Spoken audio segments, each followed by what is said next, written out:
بسم اللہ الرحمن الرحیم۔ السلام علیکم دوستو۔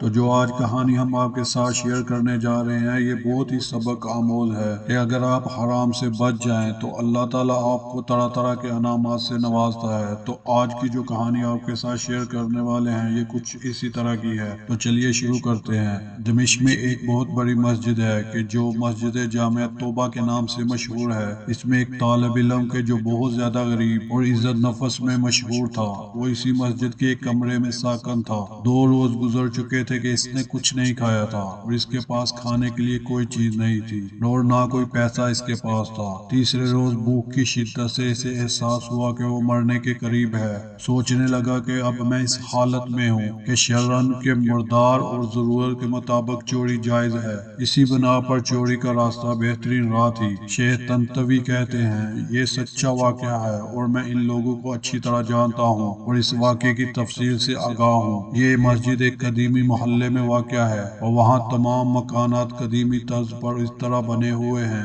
کہ ایک دوسرے کی چھتیں آپس میں ملی ہوئی ہیں اور چھتوں سے ہی سارے محلے میں جایا جا سکتا ہے۔ یہ جوان مسجد کی چھت پر چڑھ گیا اور وہاں سے محلے کے گھروں کی طرف چل دیا۔ پہلے گھر میں پہنچا تو دیکھا وہاں کچھ خواتین ہیں، چکا کے وہاں سے چلا گیا۔ بعد والے کے گھر پہنچا تو دیکھا گھر خالی ہے لیکن اس گھر سے کھانے کی خوشبو آ رہی ہے۔ بھوک کی شدت میں جب کھانے کی خوشبو اس کے دماغ میں پہنچی تو بھوک کے مانند اس کو اپنی طرف کھینچ لیا۔ یہ مکان ایک منزل تھا۔ فوراً باورچی خانے میں پہنچا، دیگچی کا ڈھکن اٹھایا تو اس میں بڑے ہوئے بینگن کا سالن تھا۔ ایک بینگن اٹھایا، بھوک کی شدت سے سالن کے گرم ہونے کی بھی پرواہ نہیں کی، بینگن کو دانتوں سے کاٹا اور جیسے ہی نکلنا چاہا تو اسی وقت عقل اپنی جگہ واپس آ گئی اور اس کا ایمان جاگ گیا۔ اپنے آپ سے کہنے لگا خدا کی پناہ، میں طالب علم ہوں اور لوگوں کے گھروں میں گھسوں اور چوری کروں۔ اپنے اس فعل پر شرم آ گئی، پشیمان ہوا اور استغفار کیا اور پھر بینگن کو واپس دیگچی میں رکھ دیا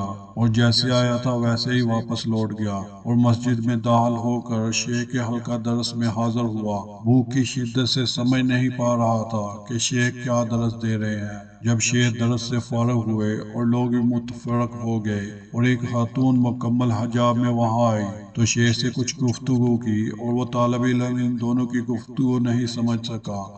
شیخ نے اپنے اطراف میں نگاہ کی تو اس طالب علم کے علاوہ کسی کو وہاں نہ پایا اور پھر اس کو آواز دی اور کہا تم شادی شدہ ہو؟ جوان نے کہا نہیں۔ شیخ نے کہا تم شادی نہیں کرنا چاہتے؟ جوان خاموش رہ گیا۔ شیخ نے پھر کہا مجھے بتاؤ تم شادی کرنا چاہتے ہو یا نہیں؟ اس جوان نے جواب دیا خدا کی قسم میرے پاس ایک لقمہ روٹی کے پیسے نہیں ہے، میں کس طرح شادی کروں؟ شیخ نے کہا یہ خاتون آئی ہے، اس نے مجھے بتایا ہے کہ اس کا شوہر وفات پا گیا ہے اور اس کا دنیا میں سوائے ایک ضعیف چچا کے کوئی عزیز رشتہ دار نہیں ہے۔ اپنے چچا کو یہ ساتھ لے کر آئی ہے اور وہ اس وقت مسجد کے کونے میں بیٹھا ہوا ہے اور اس خاتون کو اس کے شوہر سے گھر اور مال ورثے میں ملا ہے۔ اب یہ آئی ہے اور ایسے مرد سے شادی کرنا چاہتی ہے جو شرعاً اس کا شوہر اور اس کا سرپرست ہو تاکہ تنہائی اور بدنیت انسانوں سے محفوظ رہے۔ کیا تم اس سے شادی کرو گے؟ جوان نے کہا ہاں۔ پھر اس خاتون سے پوچھا کیا تم اس کو اپنے شوہر کے طرز پر قبول کرتی ہو؟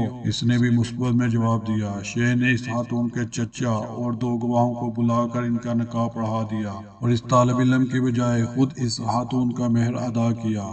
پھر اس خاتون سے کہا اپنے شوہر کا ہاتھ تھام لو اور اس نے ہاتھ تھام لیا اور اپنے گھر کی طرف اپنے شوہر کی رہنمائی کی اور جب گھر میں داخل ہوئی تو اپنے شوہر سے نقاب ہٹا دیا۔ وہ نوجوان اپنی زوجہ کی حسن و جمال سے حیران ہو گیا اور جب اس گھر کی طرف متوجہ ہوا کہ دیکھا وہی گھر ہے جس میں وہ داخل ہوا تھا۔ زوجہ نے شوہر سے پوچھا کہ تمہیں کچھ کھانے کے لیے لے آؤں؟ کہا ہاں۔ اس نے دیگچی کا ڈھکن اٹھایا اور بینگن کو دیکھا اور بولی عجیب ہے گھر میں کون آیا تھا؟ اور اس نے بینگن کو دانتوں سے کاٹا۔ وہ جوان رونے لگا اور اپنا قصہ اپنی بیوی کو سنایا۔ زوجہ نے کہا یہ تمہاری امانت داری اور تقوی کا نتیجہ ہے، تم نے حرام بینگن کھانے سے اجتناب کیا تو اللہ تعالیٰ نے سارا گھر اور گھر کی مالکہ کو حلال طریقے سے تمہیں دے دیا۔ بہت خوبصورت اور قابل غور۔ سبحان اللہ، جو کہ اللہ کی خاطر کسی گناہ کو ترک کرے اور تقوی اختیار کرے تو اللہ اس کے مقابلے میں بہترین چیز اس کو عطا کرتا ہے۔ ماشاء اللہ، سبحان اللہ، اللہ اکبر۔ اے ہمارے رب ہمارے گناہ معاف کر فرما، آمین یا رب العالمین۔